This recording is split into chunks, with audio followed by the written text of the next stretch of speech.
Under curve size 17 है, 8.1 का question है। और क्वेश्चन नंबर 7 में क्या कह रहा है, find the area of a smaller part of the circle. आपके पास एक सर्कल का इक्वेशन है और आपके पास क्या है, cut off by the line, एक लाइन कट कर रहा है उसको, जिसका दिया वैल्यू a/√2 है। आपको बताना है कि एरिया कितना होगा जब एक सर्कल को एक लाइन के द्वारा कट किया जाए तब, और भी वो भी स्मॉलर एरिया को निकालना है।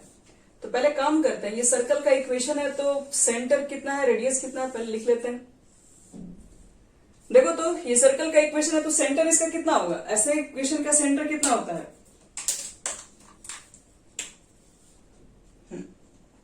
और इसका रेडियस कितना होगा, यहां से यहां तक का डिस्टेंस कितना होगा। तो आर स्क्वायर की जगह पर है ए स्क्वायर, तो आर स्क्वायर की जगह पर ए स्क्वायर है तो आर इज इक्वल टू ए हो गया। ठीक है, एक्स इज इक्वल टू है a/√2, तो एक्स इज इक्वल टू अगर मान लो कि 2 रहता है तो एक लाइन का इक्वेशन है, तो x is equal to a/√2, ये भी एक लाइन का इक्वेशन है। चलो एक लाइन का इक्वेशन है तो हम लोग लाइन के इक्वेशन को ड्रॉ करते हैं, लेकिन दिक्कत ये है, पॉजिटिव है तो समझ में आ रहा है इधर कहीं होगा, क्या ये लाइन यहां पर है या इसके दोनों के मिडिल में है या इसके नजदीक है, मतलब कैसे मालूम करें। तो ये देखो, ये पूरा यहां से यहां तक ए है, अगर a/2 होता है तो इसका मतलब था ये लाइन इसके बीचों बीच होता है, लेकिन ये a/√2 है। a/√2 और a/2 में कौन नंबर बड़ा होगा, a मान लो कोई सेम नंबर है तो देखो 2 तो 2 होता है, √2 का मान 1.414 होता है, नीचे इसके कम है।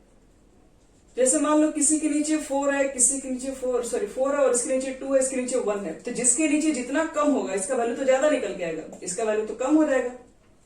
यानी नीचे जितना कम होगा वो क्या होगा, डिवाइड पे उतना ही ज्यादा आएगा, वो वैल्यू उतना ही ज्यादा ग्रेटर होगा। तो हम देख रहे हैं कि √2 का वैल्यू क्या होता है, 2 से कम है, तो इसका मतलब है कि a/√2 जो होगा वो a/2 से बड़ा होगा। तो a/2 तो बीचों बीच होगा, a/√2 कुछ इससे आगे होगा, और ये लाइन कुछ इस तरीके से बन जाएगा आपका। अब ये लाइन क्या कर रहा है, सर्कल को 2 पार्ट में डिवाइड कर रहा है। स्मॉलर एरिया जो बन रहा है उसका आपको क्या करना है, उसी का बताना है एरिया कितना होगा। तो स्मॉलर पार्ट तो बच्चे लोग यही है, और आपको मालूम करना है कि इसका एरिया कितना होगा। तो ये जितना ऊपर है उतना नीचे भी होगा, दोनों आपके पास सिमेट्रिकल है।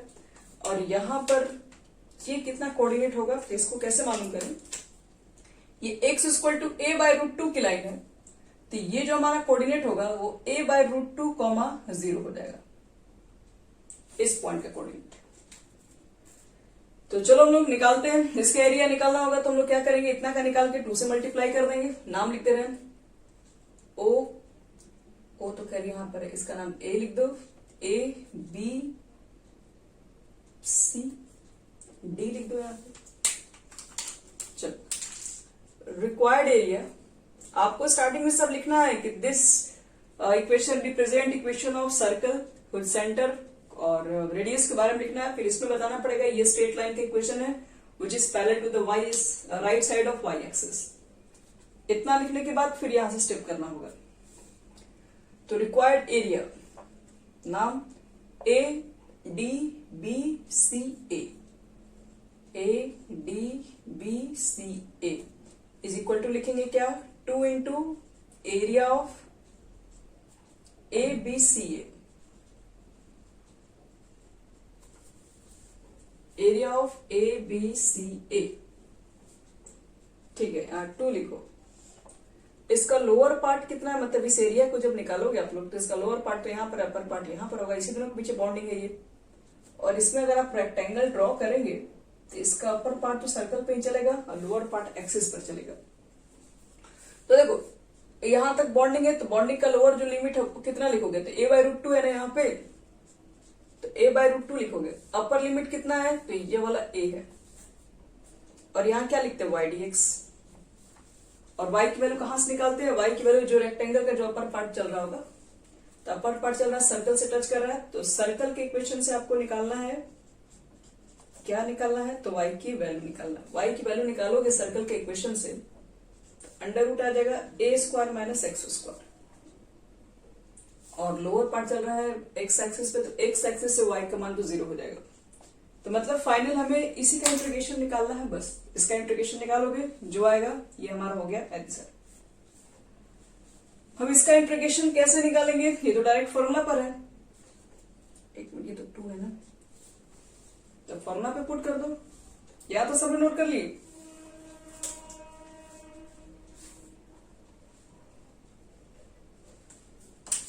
चलो अब हमें इस फिगर का कोई काम नहीं है, अब हमें सिर्फ इंटीग्रेशन का काम है। तो इसके बाद मुझे लगता है कि इसके बाद आप लोग इंटीग्रेशन नहीं सॉल्व कर पाएंगे, इसके बाद तो इंटीग्रेशन ही रखना है, तो निकाल दोगे तुम लोग भी। क्या होता है इंटीग्रेशन, याद है, अंडर रूट ए स्क्वायर माइनस एक्स स्क्वायर का x by 2 A square minus plus A square by 2 sine inverse x बटे में ए, और लोअर लिमिट है आपके पास a बाई रूट 2 और अपर लिमिट है a।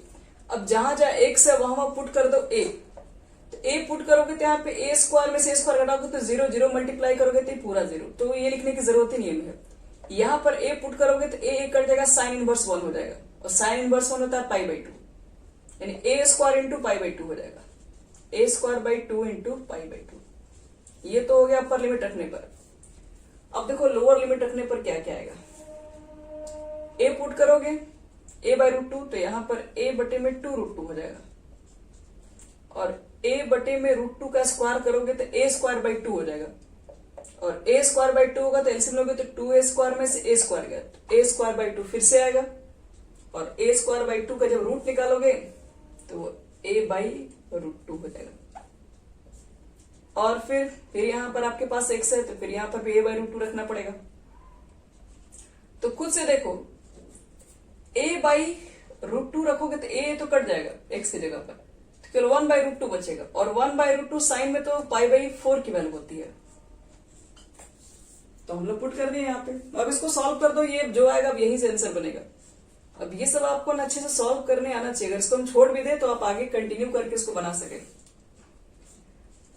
ये a स्क्वायर, ये हो गया हमारा 4, a स्क्वायर पाई बटे में हो गया 8। अब पाई वाला में उसको एक जगह लिख दे रहे हैं, इस पाई वाला माइनस से मल्टीप्लाई करोगे तो माइनस a स्क्वायर पाई बटे में 8 माइनस a स्क्वायर बटे में 4। अब ये दोनों को सॉल्व करेंगे तो कितना हो जाएगा, a स्क्वायर दोनों में कॉमन है, पाई भी कॉमन है, तो a स्क्वायर पाई कॉमन लोगे तो 1 बाई 4 माइनस 1 बाई 8, कितना हो गया ये, एलसीएम हो गया 8 2 माइनस 1 यानी कि 1 बाई 8 हो गया, तो a स्क्वायर पाई बटे में 8 माइनस a स्क्वायर बटे में 4। हम लोग चाहेंगे बच्चे लोग तो इसमें 2 से अंदर में मल्टीप्लाई कर दो और a स्क्वायर कॉमन निकाल दो बाहर।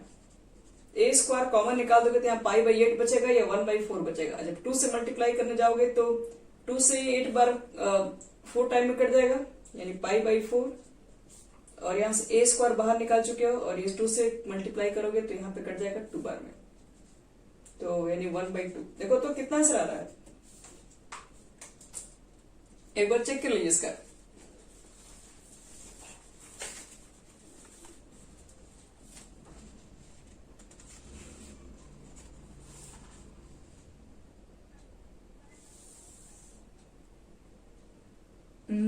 एक minute, a square by 2 pi by 2 minus 1, अच्छा नीचे से भी 2 कॉमन ले लिया गया है, तो 2 कॉमन ले लो तो पाई बाई 2 माइनस 1 आ जाएगा।